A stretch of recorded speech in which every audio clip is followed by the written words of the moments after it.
কর্তার ইতিকথা। কর্তার ইতিকথা মূলত ইস্টবেঙ্গল নিয়ে একটা আলোচনা, বা বলা যায় ইস্টবেঙ্গলের যাকে আমরা বলি শীর্ষকর্তা, তাকে নিয়ে একটা আলোচনা। তাকে নিয়ে আমি পূর্বে বহু বিক্ষিপ্তভাবে আলোচনা করেছি। তো এখন আমি চেষ্টা করছি একটা পুরো ব্যাপারটাকে একটা সামারি করার। কিন্তু কর্তার ইতিকথার কর্তার ব্যাপারটা যাওয়ার আগে আরও দুটো তিনটে ছোট ছোট বিষয় নিয়ে আলোচনা করি, খেলা সংক্রান্তই। প্রথমত একটা মজার ব্যাপার বলি, আমরা দেখলাম কিছুদিন আগে আমাদের পাশের ক্লাবটা কিনে নিয়েছে যে কর্তা, সেই বিজলি কর্তা, তার একটা 2 ঘন্টার একটা লম্বা ইন্টারভিউ, যেখানে তিনি বলেছেন যে তার ক্লাব ওই বাগান ক্লাব নাকি 10 বার আইএসএল খেলে 8 বার নকআউট পর্যায়ে গেছে। এটা আপনারা শুনেছেন, এটা ইউটিউবে রয়েছে এই মুহূর্তে। তো সেই ইন্টারভিউটা বেশ লম্বা একটা ইন্টারভিউ, বোঝাই যাচ্ছে একটা স্পন্সার্ড গোছের ইন্টারভিউ, আয় একটা ইন্টারভিউ নিয়ে যা, এরকম একটা ব্যাপার। তো যা লাগবে বলিস, মিষ্টি সব ব্যবস্থা করে দেবো, আমার একটা ইন্টারভিউ নিয়ে যা। তো সেই ইন্টারভিউটা আমি পুরোটা শুনিনি, কেননা যেই কর্তায় বাগানটা কিনেছেন তাকে আমার খুব একটা পছন্দ না। কিছু মানুষ আছে না যাদের থেকে কিছু শেখা যেতে পারে, তো এনার থেকে আমার মনে হয়নি মানুষ হিসেবে কিছু শেখার আছে। সেই জন্য আমি জাম করে করে শুনছিলাম ইন্টারভিউটা। কেন শুনছিলাম, কোনো উপদেশ শোনার জন্য নয়, উনি নিজের বাগানের যে পুরনো বাগানের সেবকরা রয়েছেন তাদেরকে আরও কোথাও অপমান করেছেন কি না। মূলত উনি ওনার লখনৌয়ের একটা ক্রিকেটের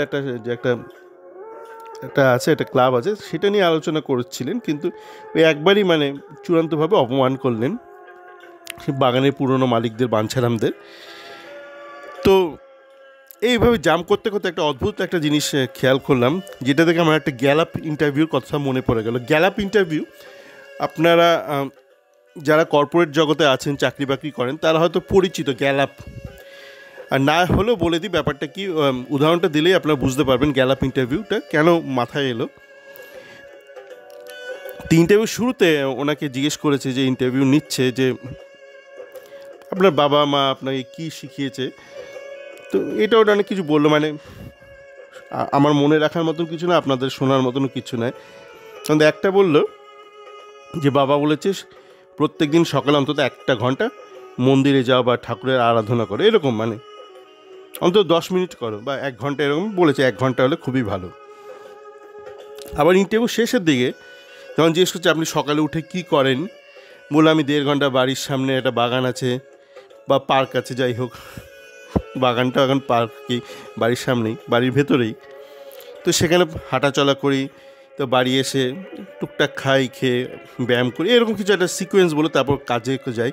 তো সেখানে কিন্তু আমি মন্দিরের উল্লেখ পেলাম না, বা যেখানে বাবা বলেছেন অন্তত 1 ঘন্টা মন্দিরের সময় দিও সকালবেলা ঘুম থেকে উঠে, সবার আগে, বা সন্ধ্যাবেলা এসে নাতনি ফাতনির সঙ্গে খেলেন, তারপরে এই সেই খাওয়া দাওয়া।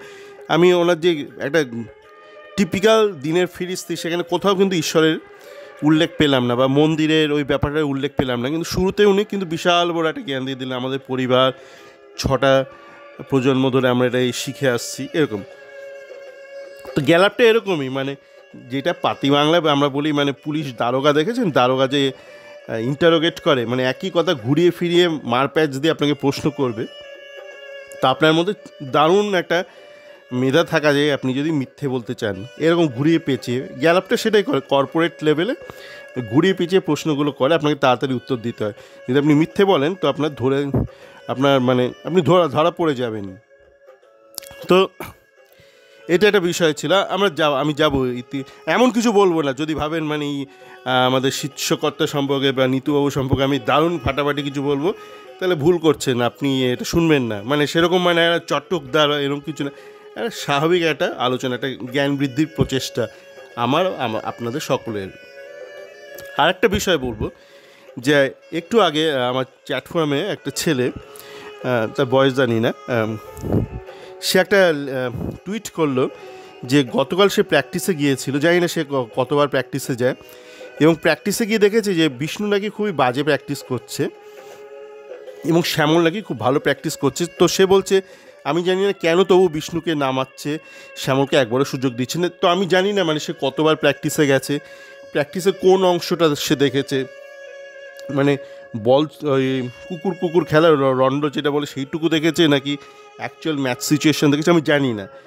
আর আমি ওই যে বললাম আমি লোকের কথা শুনে অত কিছু বলি না, কিন্তু যেহেতু একজন কেউ একটা অভিযোগ করেছে যেটা আমাদের থাকা উচিত, মানে ধরুন যেটা আমরা অনেকে দেখেন আজকাল বলি মানে হুইসেল ব্লোয়ার ঠিকও বলতে পারে ভুলও বলতে পারে। ধরুন কেউ বললো যে আমার এই বিষয়টা সন্দেহ হচ্ছে বা আমার একটা অভিযোগ আছে, যে কোনো সুস্থ সমাজে উচিত সেই অভিযোগটাকে গ্রহণ করে সেটা নিয়ে এটা তদন্ত করা বা এটা সঠিক কি না। তো সেই জন্যই বলা, আর কোনো কারণ নেই যে কেউ যদি একটা অভিযোগ করে থাকে সেই অভিযোগটা একটু খতিয়ে দেখা উচিত, তাতে কতটা মানে কন্টেন্ট আছে বা সততা বা তাতে কতটা জল আছে কতটা মানে ঘোল আছে একটু দেখা উচিত। কেউ যে ইচ্ছা করে ভুল অভিযোগ করবে তা না, অনেক সময় মানুষ না বুঝেও ভুল অভিযোগ করে, কিন্তু অভিযোগটাকে আপনি অস্বীকার করতে পারেন না। আরও একটা বিষয় আসি, আরও একজন ইস্টবেঙ্গল ফ্যান যিনি ভীষণই লেখেন আমার চ্যাট ফোরামে, উনি বিদেশে থাকেন, যথেষ্ট গুণী ব্যক্তি। তো উনি যেটা লিখেছেন যে ইস্টবেঙ্গলে কিন্তু এই যে জনসমর্থন দেখছেন আস্তে আস্তে বাড়ছে, এইটার শ্রীবৃদ্ধি যদি ঘটাতে হয় তাহলে কিন্তু ভালো ভালো বিদেশি আনতে হবে। আজকে আমি একটা পরিচিত ছেলেকে জিজ্ঞেস করলাম, কী রে আজকে তোর বাবা যাবেন? ওর বাবা তো খুব যাওয়ার ইচ্ছা, হঠাৎ করে মানে ইস্টবেঙ্গলের গত ম্যাচের রেজাল্টের পর, কিন্তু বাড়িতে একটু কাজ রয়েছে, মানে ওর মা একটু শরীরটা অতটা ভালো নয়, তো বাড়িতে কাজ হচ্ছে, তো তাই বাবাকে বাড়িতে থেকে যেতে হচ্ছে, নয়তো বাবা যেত ওর সাথে। তো এই ব্যাপারটা কিন্তু শুরু হয়ে গেছে। আমি আগের ম্যাচের পর দেখলাম আমার খুবই পরিচিত একটা ছেলে, ওর ছেলের সাথে গেছে, মাঠে গেছে, একদম ছোটো ছেলে, সেই ছেলে প্রথমবার মাঠে গেল। আমার মনে পড়লো আমি বহু আগে আমাকেও এইভাবে কেউ নিয়ে গিয়েছিলো মাঠে, সেদিনও ভালো ব্লগ করেছে, তো আমার শেয়ার করেছিল, আমি সেখান থেকে একটা অংশ শেয়ার করলাম। তো দেখুন আমি একটা প্রশ্ন করব, খুব সহজ একটা প্রশ্ন করব, সেই প্রশ্নটা শুনলেই বুঝবেন এই ব্যাপারটা জানা দরকার, মানে প্রেক্ষাপটটা জানা দরকার এই আমাদের শীর্ষকর্তার ইতিকথাটা নিয়ে আলোচনার পূর্বে। আপনাদের যাদের বয়স ধরুন 20-র মাঝামাঝি, মানে মিড-20s আপনারা যারা আছেন, মানে একদম ইয়াং তরতাজা ছেলে, আপনারা যারা কলকাতায় থাকেন, আপনারা কতজন Mohammad Ali park, college square, park সার্কাসের ঠাকুর দেখতে যান? আমার যতদূর বিশ্বাস খুব কম সংখ্যক মানুষ যান। কিন্তু একটা সময় ছিল যখন কলকাতার মানুষজন যখন দুর্গাপুজোর ঠাকুর দেখতে বেরোতো, যে টপ 4টে ঠাকুর ছিল, তাই সেগুলো হচ্ছে কলেজ স্কোয়ার, আপনার মোহাম্মদ আলী পার্ক, একডালিয়া এভারগ্রিন, আর ছিল পার্ক সার্কাস। এই 4টে জায়গায় মধ্যে 3টে জায়গাতে রমেশ পাল ঠাকুর বানাতো, আর ওটা ভুলে গেলাম উনি কোন সেন যেন ছিলেন যিনি মোহাম্মদ আলী পার্কে ঠাকুর বানাতেন। টপ ছিল, টপ 4টে, এই 4টে না দেখলে মানে আপনি এটা মানে কি ঠাকুর দেখলেন ব্যাপার এরকম ছিল। তারপর কালে কালে কি হলো, এশিয়ান পেন্টস শারদ সম্মান এলো, তারপর কলকাতায় কোনায় কোনায় প্রচুর ভালো ভালো পুজো হতে শুরু করলো, যে থিম পুজো, মানুষ মাথা খাটাতে শুরু করলো কী করে সুন্দর করা যায় প্যান্ডেলটাকে, পরিবেশটাকে, যে মূর্তিটাকে। এবং কালে কালে কলকাতার দিকে দিকে আপনার অসাধারণ সব ঠাকুর হতে শুরু করলো, প্যান্ডেল হতে শুরু করলো। তো আস্তে আস্তে কী হলো, একটা নতুন জেনারেশন এলো যারা কিন্তু আর কলেজ স্কোয়ারকে চেনে না, মোহাম্মদ আলী পার্ককে চেনে না, এবং ন্যায্য কারণেই চেনে না, কেননা যে ক্লাবগুলো এতটা এগিয়ে ছিল দুর্গাপুজোর ক্লাবগুলো, তারা নিজেদেরকে সময়ের সাথে সাথে আপডেট করেনি। তেমনই আপনারা কতজন মানে HMV সেই মানে চোঙাওয়ালা কুকুরের সামনে, চোঙার যে মিউজিকের যে চোঙা মানে রেকর্ড প্লেয়ারে চোঙার সামনে কুকুর বসে আছে সেই লোগোটাকে চেনেন? একটা সময় চুটি HMV ক্যাসেট বিক্রি করতো, তারপর CD বিক্রিও করতো, তার আগে আপনার রেকর্ড প্লেয়ার বিক্রি করতো, রমরমা ব্যবসা। আপনারা কতজন মানে ওই মিড-20s আপনার HMVর নাম জানবেন না, কেন ওই যে বিজলিবাবু কোম্পানি কিনে নিয়ে ওটা একদম রিব্র্যান্ডিং করে একদম অন্যরকম করে দিয়েছে। তো সেই জন্য বলছি যে এই প্রেক্ষাপটটা জানা খুবই দরকার ওই শীর্ষকর্তার ইতিকথা শোনার আগে। কেন আপনি যদি আপনার অস্তিত্বকে ঠিকঠাক করে রক্ষা না করেন, তো সময়ের সাথে সাথে আপনিও কিন্তু মোহাম্মদ আলী পার্কে দুর্গাপুজো হয়ে যাবেন, HMB সেই লোগোটা হয়ে যাবেন। এবং বাঞ্ছারামের বাগান, বাঞ্ছা কোনো মতে টিকিয়ে রেখেছিল, ওইটা এখন অন্য লোকের বাগান হয়ে গেছে। এখন সে বলতে পারে যে 10 বারের মধ্যে 8 বার আমার বাগান ISL-এর নকআউট পর্যায়ে গেছে, আমরা 4 বার চ্যাম্পিয়নশিপ জিতেছি, 1 বার কাপ শিল্ড জিতেছি, আমার বাগান, এটা বলেছেন উনি। ঠিক আছে, আমার বাগান 4 বার চ্যাম্পিয়নশিপ জিতেছে, 8 বার নকআউট পর্যায়ে গেছে, 10 বার ISL খেলে। এবার আমি দেখেছি, মানে আমি আমার চ্যাট ফোরামে যখনই ধরুন অতীতে নিতু নিয়ে কিছু বলেছি, কেউ আমাকে বলেছে এ নিতুর দালাল, আবার পরক্ষণে বলেছে এ নিতুকে দেখতে পায় না, নিতুর শত্রু। মানে তার কারণ হচ্ছে আমাদের সাধারণ মানুষের মধ্যে একটা হোয়াইট অ্যান্ড ব্ল্যাক ব্যাপার আছে। আমরা কোনো মানুষকে নিয়ে যখন আলোচনা করি তখন আমরা হয় তাকে একদম বলে দিয়ে একদম হোয়াইট পার্সন, মানে যা করবে সেটাই মানে ঈশ্বরের কাজ, আর নয়তো তাকে ব্ল্যাক করে দিই, মানে যা করবে সেটাই ভুল কাজ। মানে মাঝামাঝি কিছু নেই, কিন্তু মানুষ কিন্তু মাঝামাঝিটাই। এটা আমাদের একটা কল্পনা, ভুল কল্পনা যে মানুষ সাদা আর নয়তো মানুষ কালো। মানুষ কেউই সাদা নয়, কেউই কালো নয়, প্রত্যেকেই গ্রে। এবার কার মধ্যে সাদাটা বেশি সে ভালো মানুষ, যার মধ্যে কালোটা বেশি সে মন্দ মানুষ। ওই পরীক্ষায় একই ব্যাপার, যে ধরুন পরীক্ষায় 50 পেল, 150 পেল, সে পরীক্ষায় পাশ করলো, আর যে পরীক্ষায় 30 পেল সে পরীক্ষায় ফেল করলো। এমন নয় যে ফেল করেছে সে কিন্তু 0 পেয়েছে, তা নয়। এর বিষ্ণুর ক্ষেত্রে হয়, বিষ্ণু 100-এ 5 পেলে যারা বিষ্ণুপ্রেমী ইস্টবেঙ্গল ফ্যান তারা লাফালাফি শুরু করে। তারা এইটা বিচার করে না যে এটা 100 নম্বরের পরীক্ষা ছিল, বিষ্ণু কিন্তু 40 নম্বরটা পেলো না, 40-এর ধারে কাছেও এলো না। বিষ্ণু যে 10 নম্বর পেয়েছে সেটা নিয়ে আনন্দ করে, আমার ছেলে পরীক্ষায় 10 নম্বর পেয়েছে, 100-এর পরীক্ষায় 10 নম্বর পেয়েছে, সেটা শুনে তারা আনন্দে আত্মহারা হয়ে যায়। এবং এটা সাধারণ ফ্যানদের সমস্যা না, এটা কিন্তু নিতুদেরও সমস্যা। এবার নিতুদের কেন সমস্যা সে বিষয়ে আসি। আপনাকে তাহলে একটু ব্যাকগ্রাউন্ডটা বুঝতে হবে। 100 বছরের যে ইতিহাস বলি, 100 বছরের ইতিহাসটা বুঝতে হবে। 100 বছরের মধ্যে ইস্টবেঙ্গল কিন্তু শুরুর দিকে কিন্তু ইস্টবেঙ্গল সেরকম ছিল না, মানে রমরমা ব্যাপার ছিল না। আপনি যদি 1920 থেকে ধরেন, প্রথম দিকে তো সেকেন্ড ডিভিশন ছিল, এরকম আস্তে আস্তে ইস্টবেঙ্গল কিন্তু প্রতিষ্ঠিত হয়েছে। এমন নয় যে এলাম দেখলাম জয় করলাম, এরকম কিন্তু হয়নি। যে যাই দাবি করে থাকুক এরকম হয়নি, এবং সেটা সম্ভবও না। তো শুরুর দিকে সবাইকে স্ট্রাগল করতে হয়েছে। তারপর ইস্টবেঙ্গল যখন চূড়োতে চলে এসছে তখন কিন্তু ভারতের ফুটবলে মোটামুটি ইস্টবেঙ্গল, মোহনবাগান, মোহামেডান এই 3টে দলের আধিপত্য ছিল। এবং পরবর্তীকালে বিক্ষিপ্ত লগ্নে কখনো ধরুন, মানে আমরা যদি 50 বছরে ধরি, কখনো ধরুন মহিন্দ্রা এসছে, কখনো জেসিটি এসছে। জেসিটি ফাগোয়ারা শুধু 1 বছরের জন্যই এসেছিলো, খুব বিশাল টাকা নিয়ে এসেছিলো। কখনো আপনার FC কোচি এসেছিলো, ওরা 2-3 বছর এরকম টাকা ঢেলে টিম করেছিল FC কোচি। মহিন্দ্রা ছিল কয়েক বছর, এবং তার পরবর্তীকালে ডেম্পো ছিল, যারা মোটামুটি টাকা নিয়ে এসেছিলো। ডেম্পো বেশ এদের মধ্যে সবচেয়ে বেশি দিন ধরে টাকা ঢেলেছিল। আর বাকি যারা কখনো কখনো লিগ জিতেছে, যেমন সালগাঁও, এদের কখনোই বড় বাজেটের টিম ছিল না। এবার তাহলে আমাদের জানতে হবে যে আমাদের যে নিতুবাবু, ইনি কখন মানে লিডারশিপ পজিশনে এসছেন। ইনি যখন লিডারশিপ পজিশনে এসছেন তখন কিন্তু ভারতীয় ফুটবলে মানে একচেটি আধিপত্য ইস্টবেঙ্গল, মোহনবাগান, আর একটু পিছিয়ে মোহামেডান, মানে পিছিয়ে প্রথম দুজন, আর চতুর্থ কেউ নেই, চতুর্থ অনেক পিছনে। তো সেই ধরুন এর যে মানে সব দিক দিয়ে, মানে মূলত পয়সার দিক থেকে ধরুন, পয়সা না থাকলে কিছুই হয় না, পয়সা থাকলে মোটামুটি অনেক কিছুই হয়ে যায়। অন্তত ফুটবলের জগতে অনেক কিছুই হয়ে যায় যদি আপনার কাছে পয়সা থাকে। প্লাস তখন অনেক চাকরি বাকরিরও ব্যাপার ছিল, মানে কেন্দ্রীয় সরকারের প্রচুর চাকরি ছিল, রাজ্য সরকার থেকে কেন্দ্রীয় সরকারের চাকরিটা বেশি ছিল ফুটবলারদের জন্য।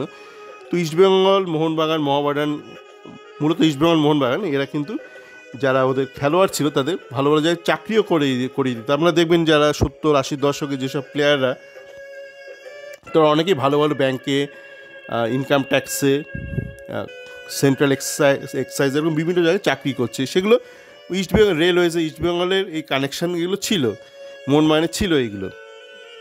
তো সেই সমস্ত সুবিধাটা এরা পেত। তো ভারতবর্ষে যে কোনো প্রান্তে কোনো ভালো প্লেয়ার যদি উঠে আসতো, সে পাঞ্জাব হোক, কেরালা হোক, কর্ণাটক হোক, তামিলনাড়ু হোক, গোয়া হোক, তারা চেষ্টা করতো যে কোনোভাবেই যদি কলকাতায় যাওয়া যায় তা প্রথমত ইস্টবেঙ্গল বা মোহনবাগানে খেলা যাবে এবং তার সাথে সাথে একটা ভালো চাকরিও পাওয়া যাবে। তো এই টানটা কিন্তু এরা ইনহেরিট করেছিল একটা সিস্টেমে, যেটা প্রবলেম হয় বিদেশিদের। মানে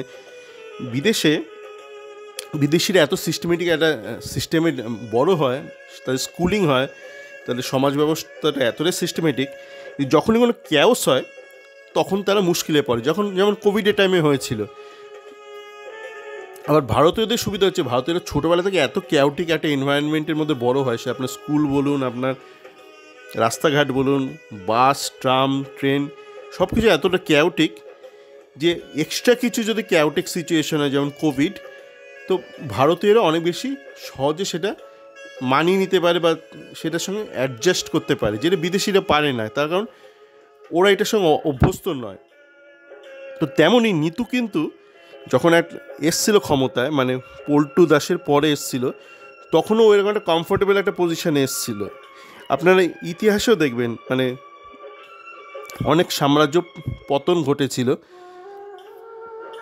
তার কারণ কিন্তু এমন নয় যে মানে যারা তখন বংশধর ছিল, পরবর্তী বংশধর কোনো একটা বিশাল কোনো একটা সাম্রাজ্যে তারা খুব দুর্বল ছিল। অনেক সময় এমন হয়েছে যে এক্সটার্নাল ফোর্স ফ্যাক্টরটা বড় হয়ে গেছে, যেটা আগে হয়তো ছিল না। মানে যখন হয়তো আকবর রাজত্ব করেছে তখন বাইরে থেকে অত বেশি আগ্রাসন হয়নি, পরবর্তীকালে ওর পরবর্তী প্রজন্মরা যখন এসছে তখন অনেক বাইরে থেকে আক্রমণ শুরু হয়েছে, যেটা আকবরকে ফেস করতে হয়নি। তেমনই নিতু যখন ক্ষমতা এসছে, নিতুর একটা বেশ দুধে ভাতা একটা অবস্থা ছিল, একটা সিচুয়েশানটা ওরকম ছিল, মানে ভারতীয় ফুটবলের ল্যান্ডস্কেপটা। তো সেই ধরুন নিতু কিন্তু অনেক সহজে অপারেট করতে পেরেছিল, কিন্তু টেকনিক্যালি নিতু কিন্তু চিরকালই দুর্বল ছিল, এবং সেই দুর্বলতার জন্যই ইস্টবেঙ্গল কিন্তু বছরের পর বছর ন্যাশনাল লিগ বা আই লিগটা পায়নি। এবার তাহলে বলতে পারেন কেন একটা সময় আসিয়ান বা ওই সময় পরপর ন্যাশনাল লিগগুলো পেয়েছিল ইস্টবেঙ্গল, তার কারণ সেই সময় সুভাষ ভৌমিক বলে একজন ব্যক্তি ছিল, যে নিজের থেকে আগ বাড়িয়ে বলেছিল আমাকে একে এনে দাও, তাকে এনে দাও। সেই ফোর্সটা পেয়েছিল বা সেই টেকনিক্যাল ইনপুটসটা নিতু পেয়েছিল। এবং তার আগেও যখন শুরু হয় ন্যাশনাল লিগ, তখন স্বপন বল বা এরকম কেউ এই ব্যাপারগুলো বা মনোরঞ্জন অ্যাক্টিভ ছিল, তখন ওই ঘানা থেকে প্লেয়ার এনেছিল। তো এই ব্যাপারগুলো মানে যখনই কেউ ভালো ইনপুটস দিয়েছে নিতু ভালো কাজ করেছে, টেকনিক্যাল ইনপুটস যখন কেউ দিয়েছে বা টেকনিক্যাল ডিম্যান্ড কেউ ভালো করেছে, তখন কিন্তু নিতু ভালো কাজ করেছে। কিন্তু যখনই এই টেকনিক্যাল ইনপুটের মানটা কমে গেছে, নিতু বাজে কাজ করেছে। বেসিক্যালি নিতুকে আপনি যদি কোনো ভালো অর্ডার দেন, ও ভালো কাজটা করবে। ধরুন আপনি নিতুকে বললেন, এই নিতু আমার আজকে রাতে খাবার আছে, তুমি ভালো দেখে ওই দোকানটা থেকে একটা বিরিয়ানি নিয়ে এসো তো, আর একটুখানি মাটন নিয়ে এসো, একটু মাটন কষা নিয়ে এসো ওই দোকানটা থেকে। নিতু নিয়ে আসবে, পর্যাপ্ত পরিমাণে আনবে, একটু বাড়তি আনবে। আপনি যদি নিতুকে বলেন, নিতু আজকে বাড়িতে অতিথি আসবে, তুমি আমার জন্য একটু ঘুঁটে কিনে আনো তো, নিতু ওই ঘুঁটেটাই কিনে আনবে। মানে প্রশ্ন করবে না, ভাই তুমি ঘুঁটে চাইছো কেন, মানে তুমি কি নিজের হাতে ঘুঁটে দিয়ে উনুন জ্বালবে, সেই উনুনে কি রান্না করবে, না কিন্তু ঘুঁটেটাই খাওয়াবে? নিতু কিন্তু এই প্রশ্নটা করবে না। বলেছে কোচ বলেছে ঘুঁটে চাই, ও ঘুঁটে নিয়ে চলে আসবে। এই প্রশ্ন করার ক্ষমতাটা ওর নেই, এটাই হলো সমস্যা। এবার একটা আইডিয়াল সিচুয়েশানে একজন যে ধরুন লিডার, একটা সংস্থা, যে কোনো সংস্থার, সে তো সব কাজ নিজের হাতে করে না, তার একটা অ্যাকাউন্টেবিলিটি থাকে। তো আমার কোচ যদি বলে যে আমার কিছু ঘুঁটে লাগবে, আপনি যদি লিডার হন, আপনার কিন্তু এইটুকু ক্ষমতা থাকা উচিত যে আপনি প্রশ্ন করবেন যে ঘুঁটেটা তোমার কেন লাগবে। এটা বলা মানে খুবই মানে কি বলবো, স্থূলতা, মূর্খতা, যে কোচ ঘুঁটে চেয়েছে, আমি তো ঘুঁটে এনে দিয়েছি, এখন লোকজন খেতে পাচ্ছে না, তো আমি কি করব। এখানেই হচ্ছে তুমি অ্যাকাউন্টেবিলিটিটার প্রতি তুমি কোনো রকম সম্মান জানালে না। মানে তুমি যে একটা লিডার, তোমাকে তো এগুলো ওভারসি করতে হবে, যে তোমার টিমে যারা রয়েছে, অর্গানাইজেশনে তোমার টিমে যারা রয়েছে, তাদের একটা ওভারভিউ করার যে ক্ষমতা টেকনিক্যালি, সেইটা নিতুর নেই। এবার নিতু তাহলে কী আছে, ওই যে বললাম আপনার ক্লাবটাকে মোহাম্মদ আলী পার্কে দুর্গাপুজো হতে দেবে না বা কলেজ করে দুর্গাপুজো হতে দেবে না, এই ক্ষমতাটা নিতুর আছে। এবং সেটাও দেখিয়েছে, মানে যখনই এটা ওটা আজেবাজে অনেক সংস্থা, তাদের পয়সা থাকতে পারে, পয়সা থাকলেই যে বিশাল কিছু তা নয়।